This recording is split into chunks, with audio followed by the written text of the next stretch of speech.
So in the last class, we have already discussed the position vectors concept. Now I'm moving forward to question number 14. They are saying it is given that u is equals to minus 15, 8, where k is a constant, and they are saying u is equals to kv, and they are saying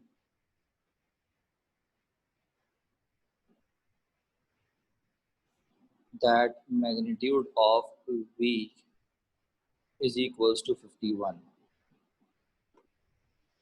Okay, let's say what we do, हम यहाँ पर क्या करेंगे कि हमने यहाँ पर suppose कर लिया v को a और b के बराबर। सिंस आपको पता है, इसको देखें कि u जो है बराबर है kv के, तो जनाब लेफ्ट साइड पे मैंने लिखी u की वैल्यू और इज इक्वल्स टू लिख लिया k टाइम्स v की वैल्यू। अब हमारे पास जो v की वैल्यू है वो है in the form of ab।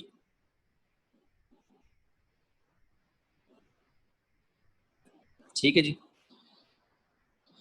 अच्छा जी, अब जनाब इसको मैं लिख सकता हूँ KA KB, और इसको मैं लिख सकता हूँ -15 और 8। ठीक है जी। सो अगर मैं कहूँ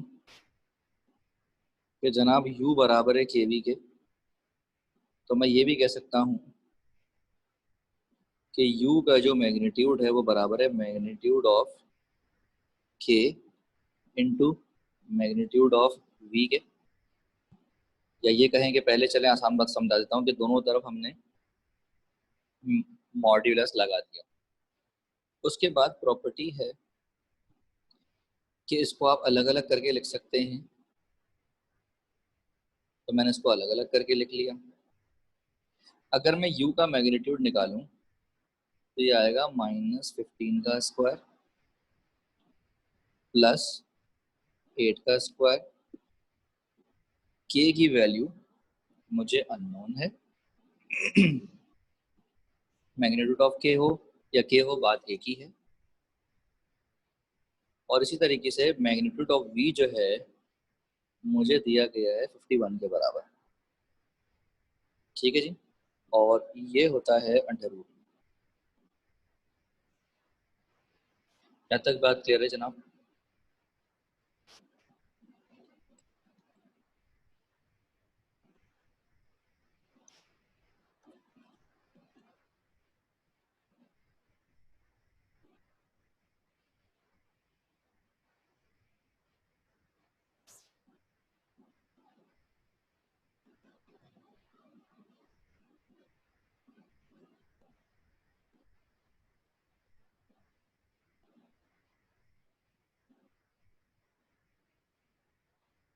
यहाँ तक बात क्लियर है जनाब सबको?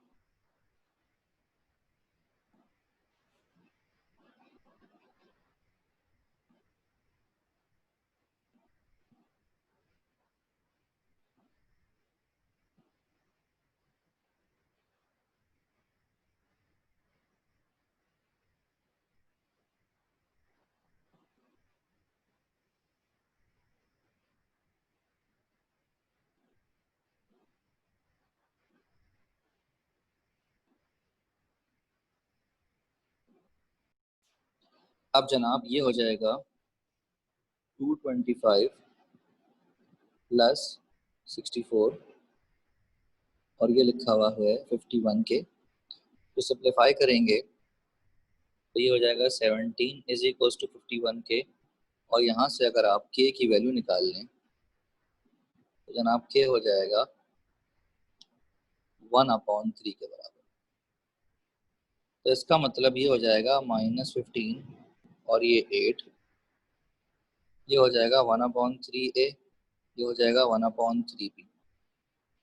अगर हम इसको इक्वेट कर लें तो जनाब -15 इक्वेट हो जाएगा 1/3 a से, और 8 इक्वेट हो जाएगा 1/3 b से। तो जनाब a बराबर आ जाएगा -15, और जनाब b बराबर आ जाएगा 24। तो जनाब अब हम लिख सकते हैं कि v जो है वो -45 और 24 के बराबर है। क्लियर है जनाब, कोई मसला इसमें?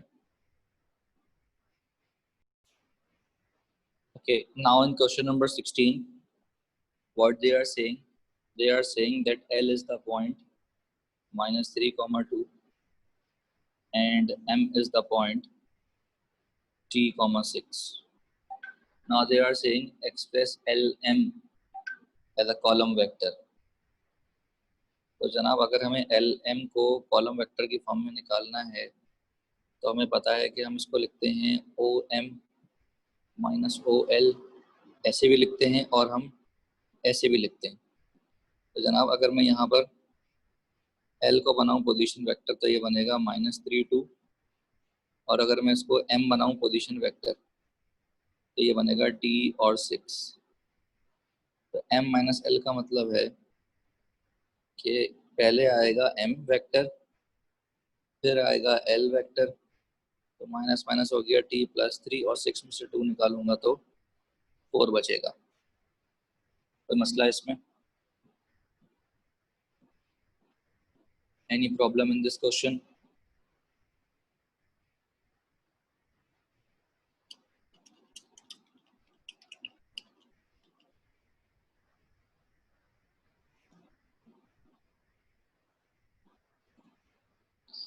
ओके जनाब, पार्ट 2 में क्या कह रहे हैं? पार्ट 2 में कह रहे हैं कि LM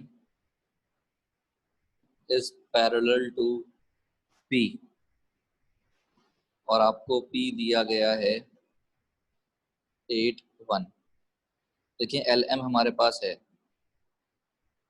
तो जब हमारे पास पैरेलल होता है तो LM को हम ले लेंगे KP के बराबर, क्योंकि जब भी पैरेलल होता है तो वेक्टर बराबर होता है K टाइम्स अनदर वेक्टर के। ये बात आपको पढ़ाई जा चुकी है। तो LM की जो वैल्यू है वो है T+3, 4, ये आया K as it is. P की वैल्यू है 8, 1। तो जनाब ये हो जाएगा T+3 और 4, ये हो जाएगा जनाब 8K, और ये हो जाएगा K। अगर हम इक्वेट करें तो T+3 इक्वेट होगा 8K से, और 4 इक्वेट होगा K से। तो इसका मतलब K की वैल्यू आ गई 4। अब मैं यहाँ लिख सकता हूँ put K is equals to 4।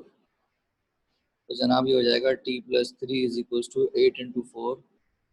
तो 3 इधर प्लस हो रहा है, वहाँ जाकर माइनस हो जाएगा। तो जनाब T की वैल्यू आ जाएगी 29। कोई प्रॉब्लम इसमें? बात समझ में आ गई?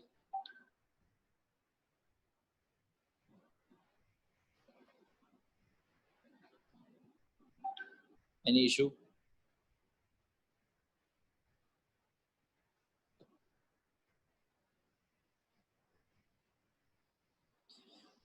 जनाब बढ़ते हैं पार्ट 3 की तरफ। पार्ट 3 क्या कह रहा है? पार्ट 3 में अब कह रहा है इंस्टेड LM का जो मैग्नीट्यूड है वो बराबर है P के मैग्नीट्यूड के।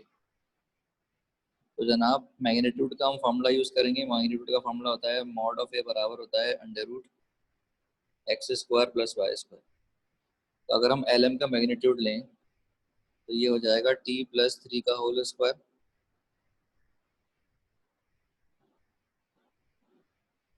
ये हो जाएगा जनाब T+3 का होल स्क्वायर + 4 का होल स्क्वायर, जबकि P का मैग्नीट्यूड आएगा 8 का स्क्वायर + 1 का स्क्वायर। जनाब इसका होल स्क्वायर खोलने की ज़रूरत नहीं है। रूट अगर ख़त्म करना है तो हम क्या करेंगे? स्क्वायरिंग ऑन बोथ साइड करेंगे। जनाब ये है T+3 का होल स्क्वायर, 4 का स्क्वायर 16, और 8 का स्क्वायर 64, + 1 करेंगे तो 65। जनाब इसमें से अगर मैं 16 उधर ले जाकर माइनस कर दूं तो ये हो जाएगा 49। जनाब जब रूट हटाएंगे तो स्क्वायर लगाएंगे, सॉरी स्क्वायर हटाएंगे तो रूट लगाएंगे। और जब भी रूट लगाएंगे तो साथ में प्लस माइनस लगाना पड़ेगा आपको, क्योंकि 49 का जो रूट है वो बराबर है 7 के। तो यहाँ मैं लिख सकता हूँ रूट ऑन बोथ साइड।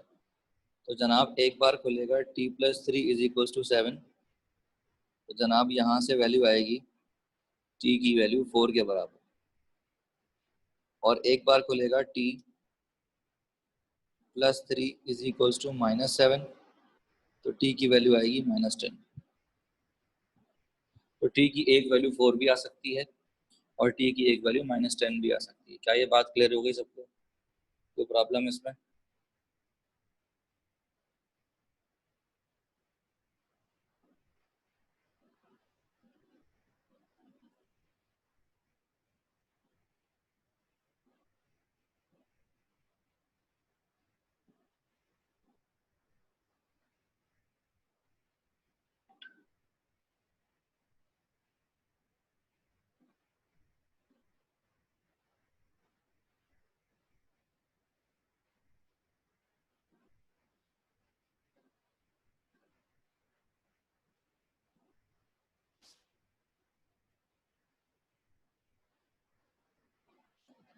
कोई प्रॉब्लम नहीं है तो जनाब उसको नोट करें।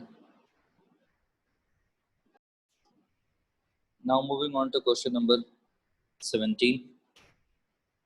In question number 17, they have given us the p point, that is 2 comma -3, and we have pq equals to 8 - 2। तो जनाब हमारे पास जो कोऑर्डिनेट्स हैं q के वो हमें मालूम करने हैं। पहले पार्ट में फाइंड q। तो हम यहाँ पर क्या क्या करेंगे, हम ये सपोज कर लेंगे 2 - 3 को, जो कि पोजीशन वेक्टर है p का, और हम q सपोज कर लेंगे small q, sorry, A B के बराबर, जो कि पोजीशन वेक्टर है q का। तो जनाब हमें ये बात पता है कि पी क्यू जो है वो बराबर होता है ओ क्यू - ओ पी के, जिसको हम क्यू पी भी लिखते हैं। तो जनाब हमारे पास पी क्यू की वैल्यू है 8 - 2। क्यू हमें अननोन है। पी की वैल्यू दी गई है 2 और -3। तो इसका मतलब जो उधर माइनस था वो इधर आकर हो जाएगा प्लस। तो जनाब इस तरीके से हम निकाल लेंगे क्यू की वैल्यू, जो कि आ जाएगी 8 + 2 10, और -2 -3 आ जाएगा -5। ये हमारा पहला पार्ट मुकम्मल होगा। कोई मसला है जनाब इस पार्ट में? Any problem in this part?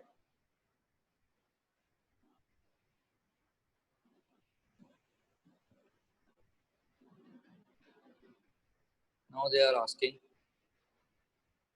Find gradient of PQ।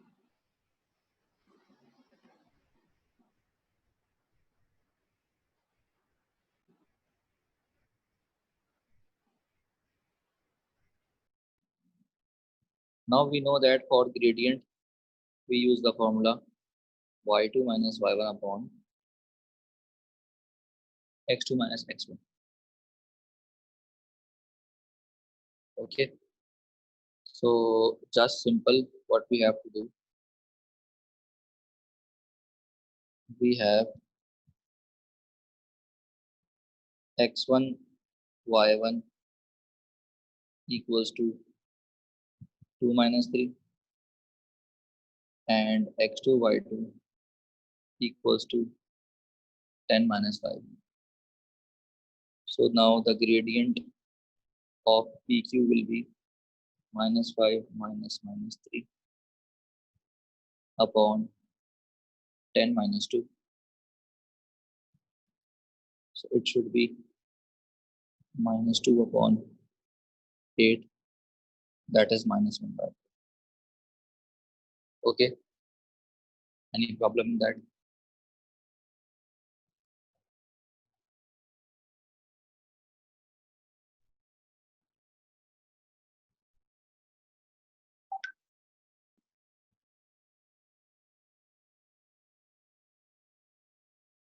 कोई इशू इसमें?